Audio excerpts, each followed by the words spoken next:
भैया अब क्वेश्चन आ गए हैं हाफ ईयरली वाले तो कहीं भी लिखा हो, लिखा क्या हो, अर्धवार्षिक लिखा हो, ठीक है, कहीं भी अर्धवार्षिक लिखा हो क्वेश्चन में, या फिर क्या लिखा हो, या फिर इंग्लिश में लिखा हो हाफ ईयरली, ठीक है, एक ही बात है, ठीक है। या फिर एक सुंदर सा एक चीज और आती है, वो क्या आती है, वो आती है छमाई। छमाई भी बहुत देता है क्वेश्चन में, ये छमाई लिखा हो। तो मेरे दोस्त हमेशा याद रखना, जब भी ऐसे वर्ड आएंगे तो आपको क्या करना है, सर कुछ नहीं करना, रेट को आधा कर दोगे और टाइम को दुगना कर दोगे। कैसे करेंगे वो हम क्वेश्चन में करना सीखेंगे।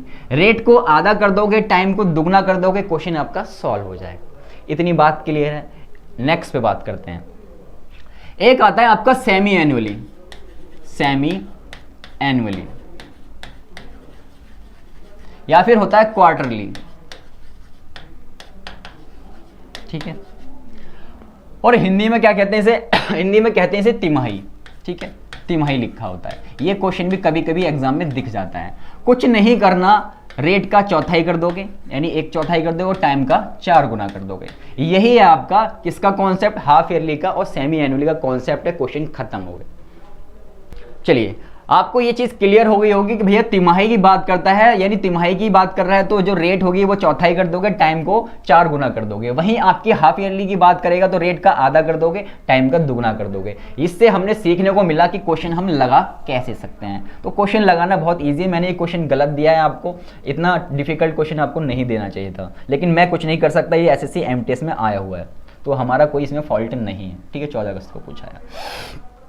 रेट आपको 20% दे रखी है, रेट को उठा लाओगे, रेट आपकी 20% है। 20% की फ्रैक्शन वैल्यू कितनी होती है सर, 1/4 होती है। 20 1/5 होती है, सॉरी 1/5 होती है, ठीक है। जैसा कि हमने सीखा कि अर्धवार्षिक की बात कर रहा है, तो अर्धवार्षिक में क्या होता है सर, अर्धवार्षिक में कुछ नहीं होता, जो रेट हमें दे रखी होती है उसका आधा कर देते हैं। तो भैया आधा कर दिया आपने, आधा ऐसे होगा 1/, क्योंकि ये फ्रैक्शन में है, ठीक है। तो ऐसे मत कर देना आप गलती से कि आधा करना है तो 2 से मल्टीप्लाई कर दी ना, गलती से मत करना। तो आधा आपने कर दिया, कितनी होगी रेट सर, रेट जो अब हो गई वो 1/10 हो गई। वहीं हम समय की बात करें, टाइम की बात करें, जो कि आपको कितना दे रखा है सर, टाइम हमें दे रखा है, वेर इज टाइम, 2 वर्ष का आपको टाइम दे रखा है। तो 2 वर्ष का समय है, तो हाफ ईयरली में क्या होता है सर, टाइम को दुगना कर देते हैं, रेट को आधा करते हैं और टाइम को दुगना करते हैं, तो 4 वर्ष का आपका क्वेश्चन बन गया। यानी आप 4 वर्ष के क्वेश्चन पूछते थे तो भैया वो यहां पे मिलेंगे आपको 4 वर्ष वाले क्वेश्चन। क्वेश्चन करना बहुत आसान है। 44,000 गलत है क्या भाई, पता नहीं क्या है, ठीक है। तो ये तो आपका क्या हो जाएगा सर, ये मूलधन हो जाएगा, ये हमारा चक्रवृद्धि ब्याज हो जाएगा, ये हमारा मूलधन हो जाएगा, ये हमारा चक्रवृद्धि ब्याज हो जाएगा। कुछ नहीं करना, एक तरफ P लिखते हैं सुंदर सा और एक तरफ A लिखते हैं। 4 वर्ष वाला क्वेश्चन है, 4 वर्ष वाला भी आप सीख जाओगे। अब 10 तो आपने ऐसे ही लिख लिया, अनुपात का निशान लगाया, आंखें बंद की, जोड़ दिए दोनों, 10 और 1 11 हो गया।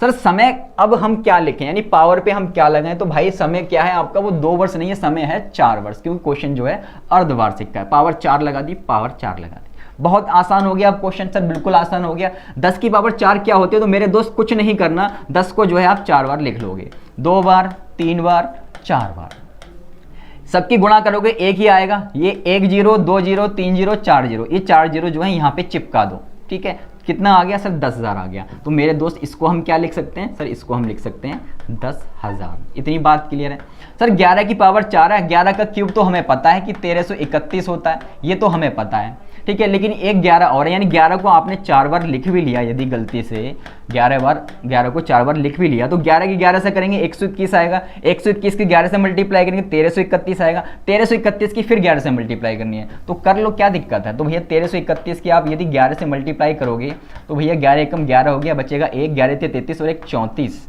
बचेगा कितना 3, 11 × 33, 33 34 35 36, बचेगा 3, 11 एकम 11 और ये 14, 14,641 जो है आपका आ जाएगा। मल्टीप्लाई करके कर लेना, बहुत आसान क्वेश्चन है। 14,641, ठीक है। कितने का अंतर आया सर, ये 4,641 का जो है अंतर आ गया, जो कि क्या है, जो कि हमारा चक्रवृद्धि ब्याज है। अब आपने क्वेश्चन में देखा आपको दे क्या रखा है, सर हमें दे रखा है, कहाँ पे दे रखा है इसने, ये दे रखा है हमें 1 लाख रुपए, क्या दे रखा है हमें, राशि दे रखी है 1 लाख रुपए। तो भैया मूलधन 1 लाख रुपए उसने दे रखा है, जबकि मूलधन का रेशियो है कितना सर 10,000 है। तो भैया ऐसे भयंकर भयंकर क्वेश्चन जो है एग्जाम में पूछे जाते हैं, बेहोश नहीं होना। ये इससे कितना गुना हो जाएगा, ये 4 जीरो है, ये 4 जीरो खत्म हो गई, बचे कितनी 1 जीरो, 10 गुना हो जाएगा। ये 10 गुना हो जाएगा तो मेरे दोस्त इसको भी आप आंखें बंद करके 10 गुना कर दोगे, मल्टीप्लाई करने मत बैठना। ये जो है 4641 ऐसे ही लिखोगे, ये जीरो जो है पीछे चिपका दोगे, तो 46,410 जो है आपका आंसर हो जाएगा। 46,410 ऑप्शन ए। बताइए समझ आया नहीं आया, जल्दी से बताइएगा। नेक्स्ट क्वेश्चन में मूव करते हैं। चलिए इस क्वेश्चन को कीजिएगा, ये भी आपका हाफ ईयरली वाला है, अर्धवार्षिक वाला है। चलिए करिए इस क्वेश्चन को, जो इसका आंसर देगा उसे मेरी तरफ से एक ट्यूबलाइट फ्री। जल्दी से करो। अरे बहुत आसान क्वेश्चन है, जब मैंने इतना कठिन आपने कर लिया तो इसमें तो कुछ भी नहीं है सर। सर कैसे होगा, मैंने कहा कि यदि 10% प्रतिवर्ष चक्रवृद्धि ब्याज की अर्धवार्षिक रूप से कितने वर्ष का सर, 1.5 वर्ष का, 1.5 वर्ष के लिए 2522 है, ठीक है। यानी जो आपका मूलधन है वो 2522 दे रखा है, सॉरी मूलधन नहीं है, ये आपका चक्रवृद्धि ब्याज है। ये क्या है, ये आपका सीआई है। सीआई कितना दे रखा है आपको, 2522 दे रखा है। तो कह रहा है मूलधन जो है आपको निकालना है। हम क्या करते हैं सर, अर्धवार्षिक का क्वेश्चन है, क्वेश्चन जो है बहुत आसान हो गया। अर्धवार्षिक का है तो सर रेट की बात करें, रेट हमें 10% दे रखी है, 10% की फ्रैक्शन वैल्यू 1/10 होती है। भैया अर्धवार्षिक का क्वेश्चन है तो इसका मतलब रेट का क्या हो जाएगा सर, रेट का आधा हो जाएगा। तो आधा करोगे आप तो रेट कितनी हो जाएगी, 1/20 हो जाएगी, ठीक है। इतनी बात क्लियर है। टाइम की बात करें, टाइम आपको कितना दे रखा है सर, समय की बात करें वो हमें एक सही 1/2 वर्ष जो है हमें दिए हुए हैं, यानी 1.5 वर्ष का आपको टाइम जो है। इसको क्या करना हो सर, इसको 2 से मल्टीप्लाई कर देंगे, कितना आ जाएगा सर, ये आ जाएगा 1.5 का 2 गुना कितना होता है सर, 3 वर्ष होता है, ठीक है। इसमें किसी भाई को दिक्कत नहीं होनी चाहिए। 1.5 का मतलब क्या होता है सर, 2 एकम 2, 2 में आपने 1 जोड़ा, 3/2 होता है। 3/2 को दुगुना करना है तो 2 से 2 कैंसिल हो गया, तब भी 3 आएगा, और 1.5 का दुगुना भी तब भी 3 ही होता है, ठीक है। तो इस बात को क्लियर करते हुए चलना है।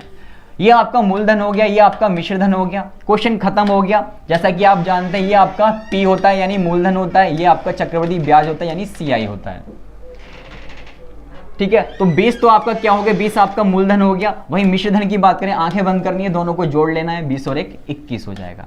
सर अब पावर लगाने का समय आ गया कि पावर पे हम क्या लगाएं। तो पावर पे मेरे दोस्त कुछ नहीं लगाना, जितना हमें समय दे रखा है उसकी पावर जो है हम लगा देंगे। तो समय आपको कितना दे रखा है सर, समय जो है हमारा नया वाला 3 वर्ष का है, तो पावर 3 लगा दी, यहाँ पे पावर 3 लगा दी। क्वेश्चन खत्म हो गया। जैसा कि आप जानते हैं अब इस क्वेश्चन में कुछ नहीं रहा। 20 की पावर 3 कितनी होती है सर, वो 8000 होती है। 21 की पावर 3 कितनी होती है सर, समय क्यूब नहीं पता, कोई बात नहीं, क्यूब नहीं पता तो 21 को 3 बार लिखना, ठीक है, ऐसे जो है गुणा कर लेना, तब भी कितना आएगा, ये आ जाएगा आपका 9261, ठीक है।